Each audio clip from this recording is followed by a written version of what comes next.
just down in my shed to see what's going on today. It's very light winds, but I'm getting lots of power. It's constant, so it's like 5 meters per second, 6 meters per second, and it's just giving me quite a bit of output. So what I'm coming today to show you is something else. It's to do with the solar panels and the battery backup system I've got. I'll just show you that. Okay, so this is my solar setup. So 1000 watt inverter,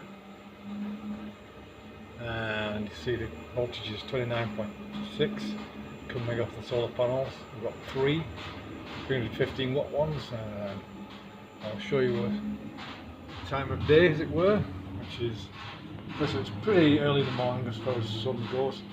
When the shadow is straight across from sort of that way, that's when midday, so it's quite early. We're still getting a good bit of output. But what's happening here is, you'll see this is jumping up and down. I've got issues with this inverter and this power setup, and sometimes you'll see the voltage go up and it's not really stable. See, the voltage goes quite high, 252, etc., 2 volts.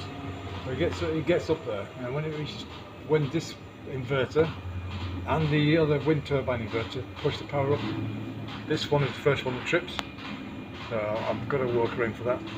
So that's just the solar panels. Also, this is also connected to the top. There's some real weird wiring going up here. So I've got this wire is going straight to the internal negative rail.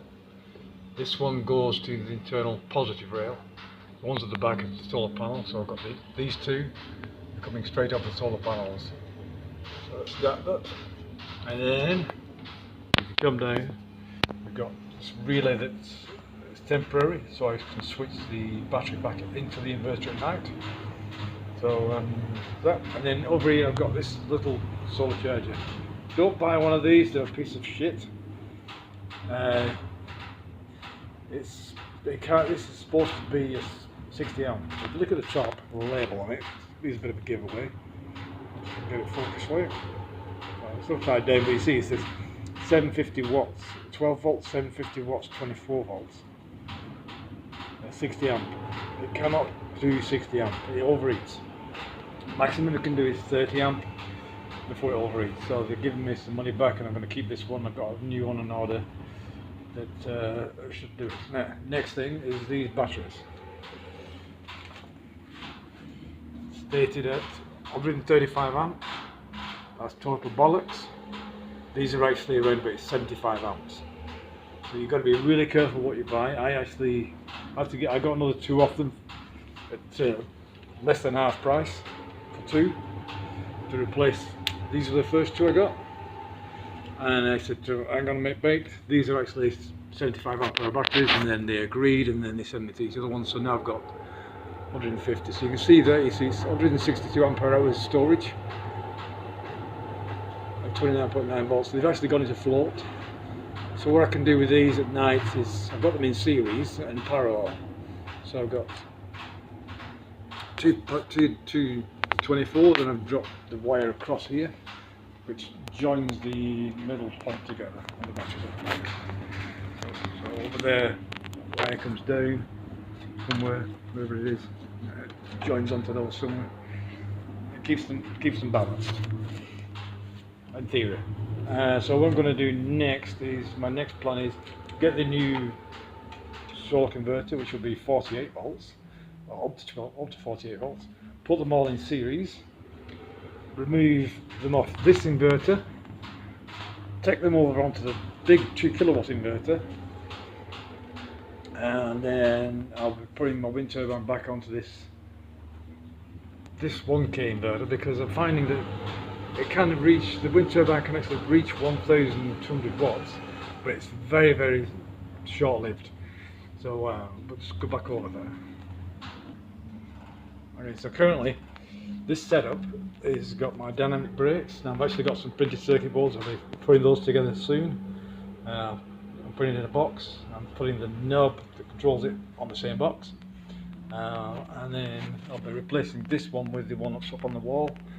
So instead of using this 2 kilowatt one, which is a little bit overkill for this, so I'll use this for the solar panels. I'll have another solar panel which will give me 1.2 kilowatts of solar, yeah, something like that, and then I'll have my battery backup. So the idea is that at night, over the daytime, I'll charge up the batteries with the solar panels, and then at night I'll have a Raspberry Pi which is going to monitor how much power I'm actually using in the house. I've also got an 8 kilowatt Stoneman battery in the house which can produce 2.5 kilowatts. So that 2.5 kilowatts plus this, which can produce up to 2 kilowatts, will then give me 4.5 kilowatts of power if I need it. So the idea is, if I start to pull more than 2.5 kilowatts, I switch on this inverter with the batteries. It'll do it within a few seconds, and then I'll leave it on for 5 minutes, and that will also feed back to the other battery pack. If the load drops, the other battery pack will pick up the charge, and it'll just transfer the charge from one battery pack to the other. It's the best way to do it. It's most economical doing it that way, because we've got the tariff dropped to 11 cents per kilowatt hour, which we're paying 29 cents per kilowatt hour. So anything that I don't take off them is saving me money. So the idea is just generate as much power as I can when I need it. And that way I get hopefully zero power bill at the end of for every month. So that's my plan, that's my goal, to pay no power bill and still use as much power as I require. So you can see this turbine is just spinning merrily at this speed. This is 28 volts output. But when I actually put the other inverter back on again, you'll notice the voltage will be lower. It won't be as high as 30 volts when it's doing 300 watts. It should keep it a lot lower than that, because it's much better to the 1 kilowatt 24 volts, because this is actually a 48 volt inverter which I've tricked into making it think it's a 24 volt. So when I increase that back to this little symbol will change when I make it into a solar one. It will change to a solar panel, and I'll use this for the solar panel. But like I said before, it doesn't work very well at 24 volts as a solar panel inverter. So this one will have to have the 4 batteries I've got in series, which will then it'll work perfect. And I'll put the solar panels on the roof, two in parallel, 2 in series, which gives me my optimum voltage to charge the batteries. So that's the plan. So hopefully soon I'll have an update when I actually. The next thing you'll see is the relays, the solid state relays, instead of that big 24 amp relay there I've got in there, which isn't really powerful enough. It can hold its own, but it's not recommended to leave in long term, and you always get an arc with the relays like that when you disconnect the power. So yeah, and I'll probably use that relay to actually turn the inverter on and off, as well as so if I don't want the inverter on when I'm charging the batteries, I can just switch it out. So that's about it. Okay, well, so there we go. And like I said, this is just average winds. This is what you want, this sort of constantly generating power. It's just an average day out here in Ballarat where I live. You can see it just goes up and down. It's constantly putting wattage out. This is actual watts. It's not actually kilowatt hours. Some people think that if it's generating 305 watts, it should be generating the 300 watt hours. It's not. It's how much it is over time. So you see this going up and down 4, 5 watts. So this has to, whatever the average is for like 5 minutes, gives you sort of a good idea what the kilowatt hour is going to be. But it has to run for 1 hour to give you a kilowatt hour. So this is probably only going to be giving me something like 150 watt hours in an hour. So you think, oh, it's a 1 kilowatt turbine. It is a 1 kilowatt turbine, but it has to be blowing a gale. You wouldn't want to live here. If it was blowing so hard to produce 1 kilowatt, you wouldn't want to live in this place. That would be very, very windy. So all I recommend is putting a bigger turbine up. So this is a 1 kilowatt. So if I wanted the better watt hours, I would actually put a 2 kilowatt turbine up there and let the 2 kilowatt turbine just spin and generate enough power in average winds. instead of having to wait for the big gust for this thing to produce 1 kilowatt. So, so keep your sort of expectations low and you won't be disappointed. This is a 1 kilowatt turbine. Speeds probably 7 meters per second, 5 meters per second average, just at present. You've got a gust go through. You see it's dropped back down to 156, 140. So it's just a matter of being realistic in what you're going to see.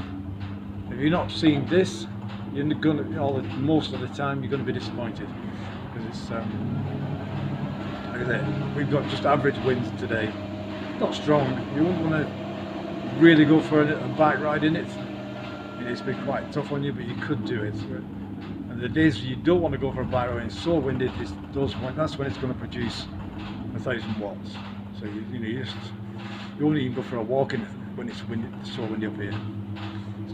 So this has behaved itself. The dynamic load over here is actually working. These switch in, and up on this roof I've got 2 500 watt resistors there. There's 2 500 watt resistors over there, one behind the toolbox, and there's another 500 watt resistor there. So that's 1 kilowatt, 1 kilowatt, 1 kilowatt. So that's 3 kilowatt of dump load I've got, plus this, which is another temporary dump load that gets switched in by the inverter. You don't want this to switch in. When these come on, it just stays on too long and it slows the turbine down, it gets hot, and it doesn't do it much good. So you're better off with this one I've created, this dynamic load.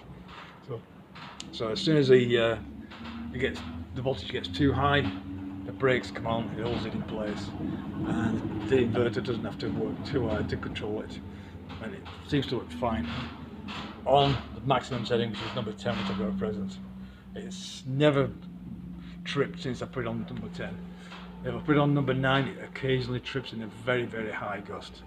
So number 10 seems to have sorted it, but it's fully adjustable. You can, the circuit board I've made has got jumpers, so you can just change the range, etc, etc. So like you see, it just dropped down to 13 watts, and then up it goes again. So that's it for today.